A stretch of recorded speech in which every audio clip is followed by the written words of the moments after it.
Hi Akash, how are you? Hi Pranay, I'm good. Thank you for asking. How are you? I'm also good. So Akash, let me walk you through the interview process first.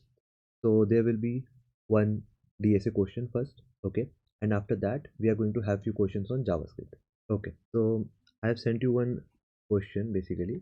It's the array of number, and what you have to do is you have to find an item. Let's suppose the item is 4 in this particular case. You have to return true or false. If the item is present in the array, then you have to return true or else false. You can ask me if you have any doubt, and please share your screen and open any online code editor of your choice. Sure, sure. I got the question, and okay, so I'm going to open JS Fiddle.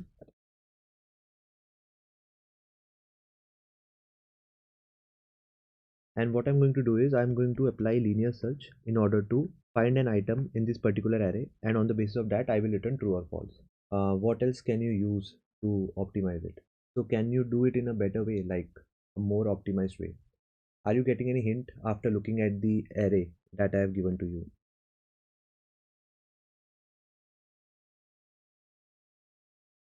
Okay, so I think the array is sorted. So apart from using linear search that is going to give us big of n, I think we can also use binary search that will give us the time complexity of log n. Great. So yeah, go ahead and please do it in using binary search. So what we are going to do is I'm simply going to create a function binary search.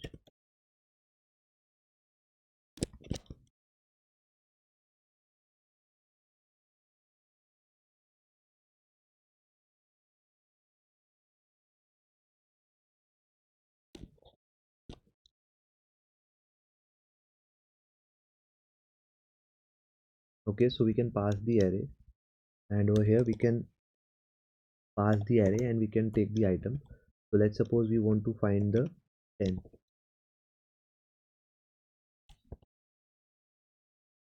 Okay, so now what we can do is okay, so what I'm going to do is I'm going to take the one beginning as 0, let's suppose, and another one will be end, that will be item dot length -1. And in binary search what we do is we kind of divide, and then we try to figure it out, like whether the item is on the left end or in the right end or is at the middle. So I'm going to do something like uh, okay, so while my beginning is less than or equals to end, and over here what I can do is I'm going to calculate the mid, like um, mat.floor, and over here what I can do is I can simply have, yeah, beginning plus end divided by 2, something like this. And after this what we can do is, like, we can simply check like if array at mid, basically like if array at mid is equals to item, then I can simply return true from here, something like this. And or we can check like if array at mid, like if array at mid is uh, greater than item. Okay, so there can be two cases, if it can be greater than item or if it will be less than item, something like this. Okay, so now what we can do, if array at mid is greater than item, then we can simply do is like mid equals,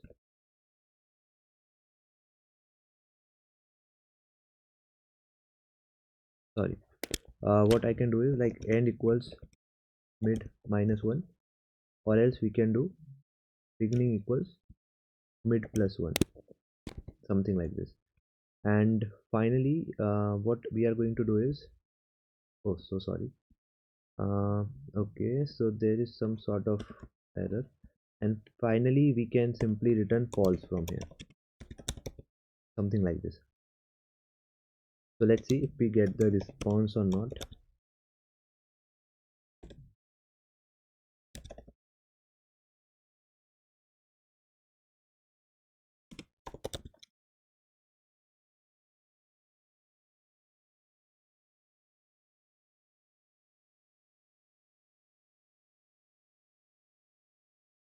Okay, so I'm getting false.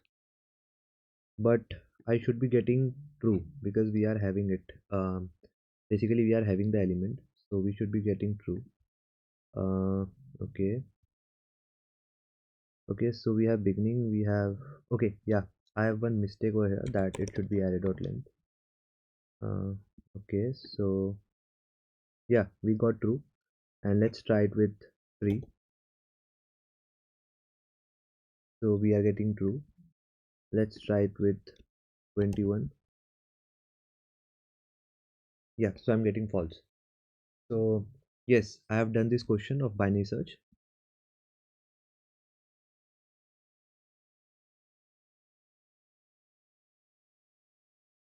Yeah, cool, Akash. So yeah, this was the first thing that we had to do is the one DSA question. Now let's move on to some of the JavaScript output based questions. Okay, so Akash, I have given you one question. Kindly have a look at it in the chat. And yeah, you have to give the output basically. First, you have to tell the output, and later on, you can check it in console or in JS editor. Yeah, sure.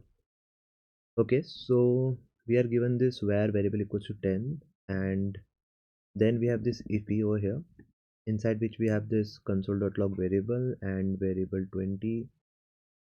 Okay, another declaration initialization. Okay, then we have console.log variable. Okay, so okay, so this is declared outside, and this is the EP, and this is a new scope basically over here. We can say this is the block or scope. And okay, so what will happen is this will print 20 because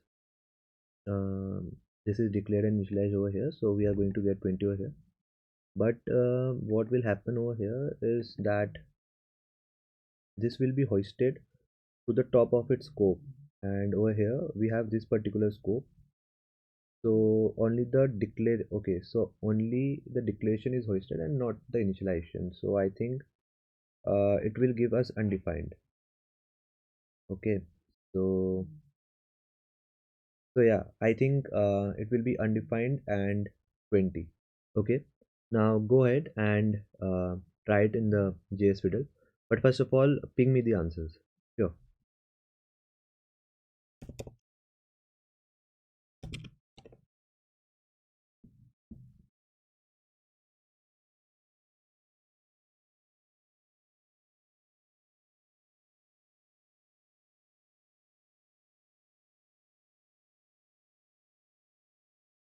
Yes, we got undefined and 20. Cool. So now I'm going to give you another question. Just give me a second. Okay, so now guess the output of this particular question. Yeah, sure. Okay, so we have a function say hi, and inside that function we have set timeout, and inside set timeout we have a function that is simply doing console.log.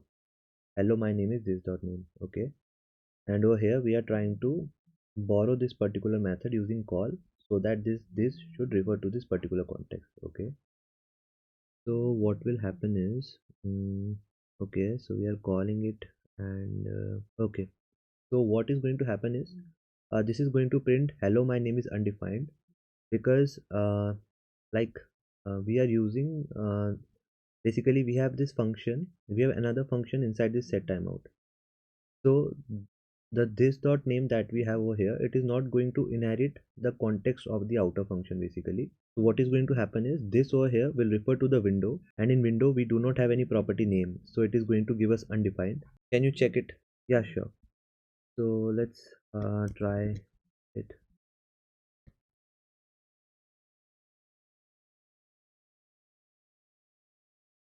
Okay, so it is giving hello, my name is result. I don't know why it's giving something like this, so let me check it in the yeah, over here it is giving right, I think. Let's check it over here in the browser console.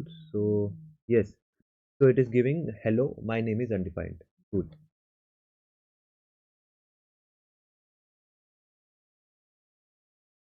So Akash, let's suppose you have to fix it. How can you do it? Okay, so to fix this, what we can do is rather than using like normal function over here, rather than using normal function, what we could have done is we could have simply use an arrow function, and let's see if it works fine now. Yes, it's working fine now. Hello, my name is Akash. Because arrow functions, it doesn't have its own this, so it uses the surrounding functions context. So that's why over here we get this dot name. Cool. So now let's have a look at another question. Okay, so now you have to guess the output of this particular snippet. Okay, so so we have console.log interview started, then we have this set timeout, and we have a console.log inside it. Then we have promise.resolve and console.log. Then we have console.log end interview. Okay, so what will happen is, like, both of these are synchronous operations, so it will print like interview started and end interview. And set timeout and promise.resolve, both of these are asynchronous operations, and these are going to perform in the next tick, basically next tick of event loop. So what is going to happen, and our promise is having the higher priority than set timeout, and so it's going to console it's done now first, and after that it will console pause for a while. Can I check it in JS Fiddle? Yes, please go ahead. Okay, so if I do it, uh, okay, so I got interview started, then end interview, then it's done and pause for a while. So yeah, it's as expected. Okay, cool. So yeah, so these were the output based questions. Now, okay, so do you know what are the different storages available in browser, and can you distinguish in between them? Sure.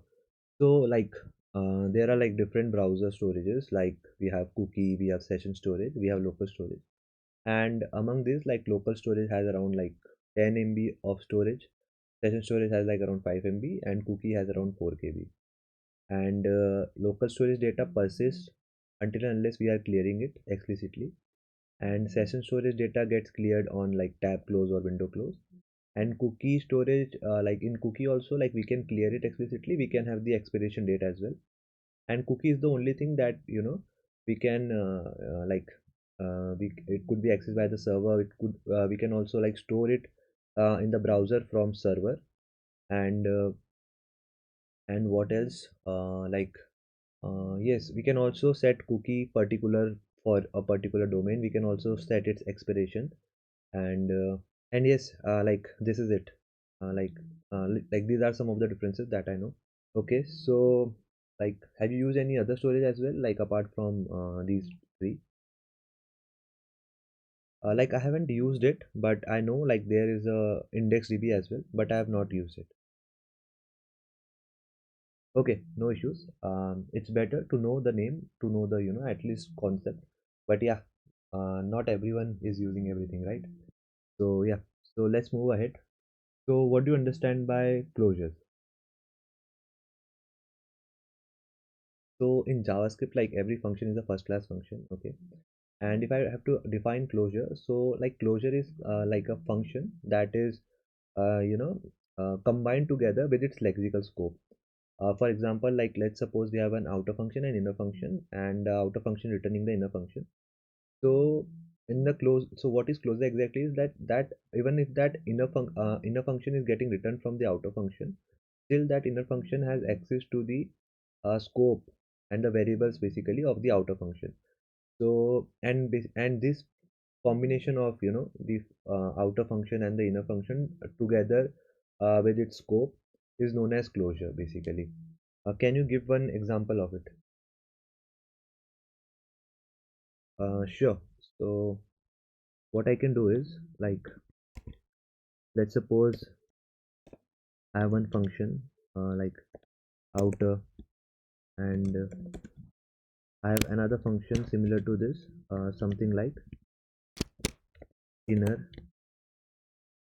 and let's suppose we are returning it from here, and we have, let's suppose we are having var array equals new array and something like this.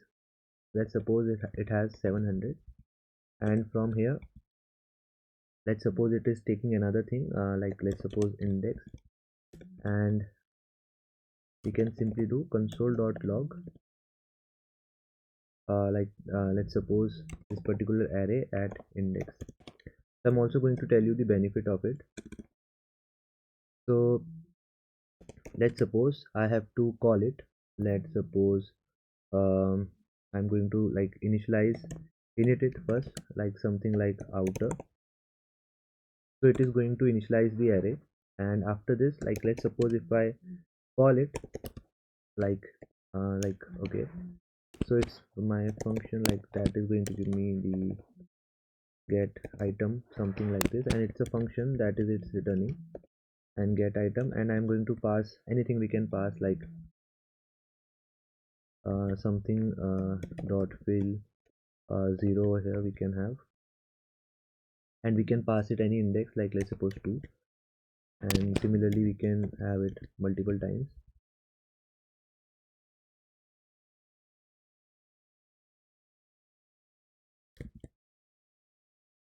and we can do console.log, and let's see what we get. Okay, so we can use it something like this. Okay, so we got 0 0. So what I wanted to say is that it's a outer function and it's a inner function. So what we are trying to do is, with the help of closure, what is happening over here, like even if the outer function is returning this inner function, still it has access to this array that is declared over here, created over here. So now what is okay, and what is the advantage of this is that we are only, with the help of this, we are only creating this particular array once over here. Okay, and then after that we are calling this particular function again and again to get our thing done, all the computation that we want to do. Or else if we have to do it without closure, then what would have done is, like let's suppose if we are not using the closure and trying to do it without closure, something like this, then every time we are going to call this outer function and we will pass the index to this outer function, something over here, and it would be callable something here like this. So what would have done is, like what it would be something like that, the outer function, we are going to call this outer function every time, and it is going to create this array every time of the size 700. So, and that would be the bad approach. Okay, and one more fix would be there, that will be to create it globally, and that is also the bad approach. So with the help of the closure, we have prevented this bad approach.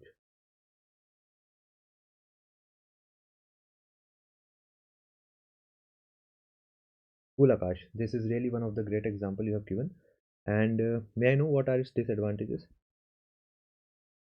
So yeah, its disadvantages are like something like memory leak, because as it holds on to the memory, so it's not garbage collected, so it could be the one of the disadvantages.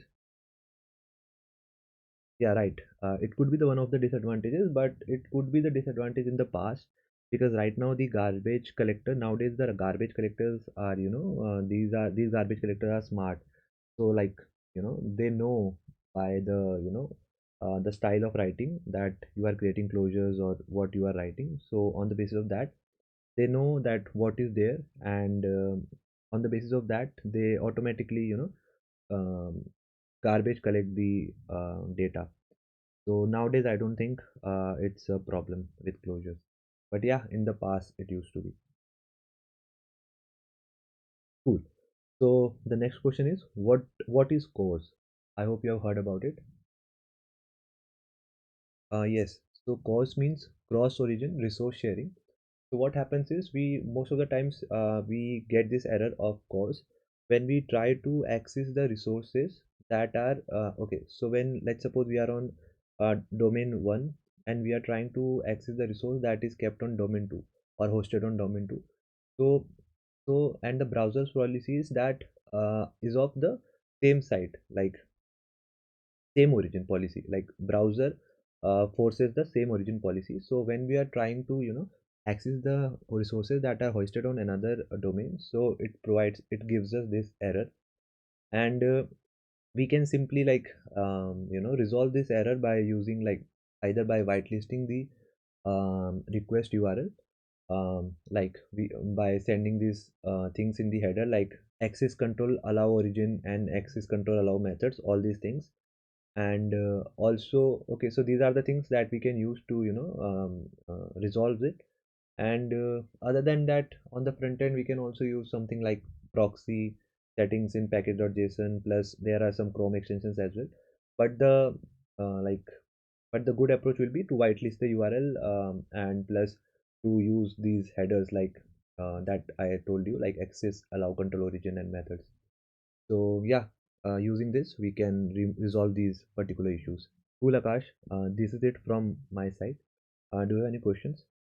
So friends, at this particular moment, you can like ask few of the questions that you want, and I have shared those questions in this particular video. So if you have not watched this video yet, then go check out this video. The link is in the description box. And one more thing, friends, the answers that I have given, these might not be the 100% efficient. So your task is to uh, like now you have got the questions, so your task is to like search these questions and to get the perfect answer, so that you can practice those answers and you can perform well in front of the interviews. So yeah, so this is it from this particular video. I hope you have learned something new, and if yes, then don't forget to like, share and subscribe. Thank you for watching.